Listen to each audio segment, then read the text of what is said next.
नमस्कार. आज आपण पाक न बनवता मस्त खमंग खुसखुशीत तिळाचे लाडू कसे बनवायचे ते पाहणार आहोत. खूपच सोपी अशी पद्धत सांगितलेली आहे. शिवाय पाक कसा ओळखायचा, त्याचप्रमाणे हाताला चटके न बसता लाडू कसे वळायचे हे सुद्धा मी सांगितलेले आहे. त्यासाठी रेसिपी शेवटपर्यंत नक्की बघा. तिळाचे लाडू बनविण्यासाठी इथे मी 1 वाटी सफेद तीळ घेतले. सोबतच या ठिकाणी मी पाऊण वाटी इतका गूळ घेतलेला आहे. सुरुवातीला तीळ हे भाजून घ्यायचे. त्यासाठी गॅसवर कढई ठेवून त्यात तीळ हे बारीक गॅसवरच 5 ते 7 मिनिटं खमंग खरपूस हलकासा रंग बदलेपर्यंत भाजून घ्यायची. चमच्याने सतत ढवळत ही तीळ भाजायची. कुठेही गॅसची फ्लेम ही मोठी करायची नाही, नाहीतर तीळ करपली तर लाडूची चव ही बिघडते. तर बघा, 5 ते 7 मिनिटांनंतर तीळचा कलर हा थोडासा चेंज झालेला आहे. हलकीशी ती गुलाबी दिसत आहे.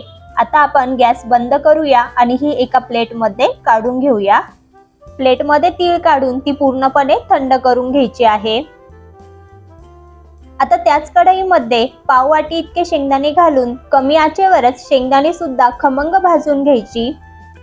शेंगदाण्यांची अशी साल निघायला लागली की गॅस बंद करायचा आणि शेंगदाणे सुद्धा एका प्लेटमध्ये काढून त्याची साल काढून ती थंड करून घ्यायची. आता पुन्हा एकदा त्याच कढईमध्ये सुरुवातीला घेतलेला पाऊण वाटी इतका बारीक केलेला गूळ घातला. तर इथे मी पाऊण वाटी इतका गूळ घेतला आहे, कारण की हा गूळ थोडासा गोड असल्याने मी तो पाऊण वाटी घेतलेला आहे. गुळाच्या गोडीनुसार तुम्ही 1 वाटी सुद्धा घेऊ शकता. आता यामध्ये मी गूळ लवकर वितळावा यासाठी 2 चमचे इतके पाणी घातले. असे पाणी घातल्याने गूळ मेल्ट व्हायला जास्त वेळही लागत नाही. गॅसची फ्लेम ही कमीच ठेवलेली आहे. आता हा गूळ पूर्णपणे वितळवून घ्यायचा आहे. तर बघा, इथे मी गूळ हा पूर्णपणे मेल्ट करून घेतलेला आहे.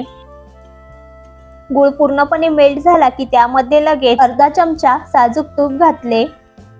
तर हे तूप वितळलेल्या गुळामध्ये मिक्स करून घेऊ. तुम्ही बघू शकाल, गूळ मेल्ट झाला की लगेच त्यावर फेस येण्यास सुरुवात होते. तर इथे तिळाचे लाडू तयार करण्यासाठी गुळाचा पाक तयार करायचा नाही. त्यामुळे आता एका वाटीमध्ये पाणी घेऊन हा वितळलेला गूळ घालून बघायचे. तयार गुळाची जर अशी चिवट गोळी तयार झाली की लगेच यामध्ये अर्धा चमचा वेलची पावडर घालू आणि ती सुद्धा गुळात मिक्स करून घेऊ. तर इथे मी वेलची पावडर अगोदरच ऍड केली, म्हणजे ती एकसारखी गुळामध्ये मिक्स होते. कारण एकदा की गुळाला फेस यायला सुरुवात झाली की लगेच त्यामध्ये तीळ ऍड करायचे. तेव्हाच ते लाडू मस्त खुसखुशीत बनतात. त्याचप्रमाणे या ठिकाणी मी शेंगदाणे साल काढून ते खलबत्त्यामध्ये थोडेसे कुटून घेतलेले होते, म्हणजेच त्याचा जाडसर कूट तयार करून घेतला. तेही यामध्ये वेळ न घालवता लगेच एकजीव म्हणजेच मिक्स करून घ्यायचे.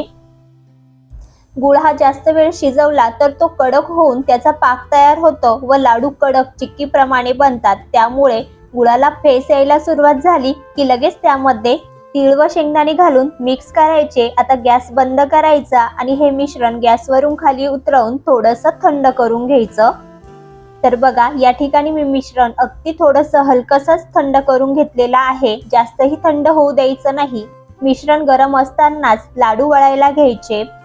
आता हाताला लाडू वळताना चटके बसू नये यासाठी एका वाटीमध्ये थोडेसे थंड पाणी घेऊन त्यामध्ये हात बुडवून म्हणजेच हाताला पाणी लावून ज्या आकाराचे लहान मोठे लाडू करायचे तेवढे मिश्रण हातात घेऊन दाखविल्याप्रमाणे गोलाकार लाडू तयार करायचा.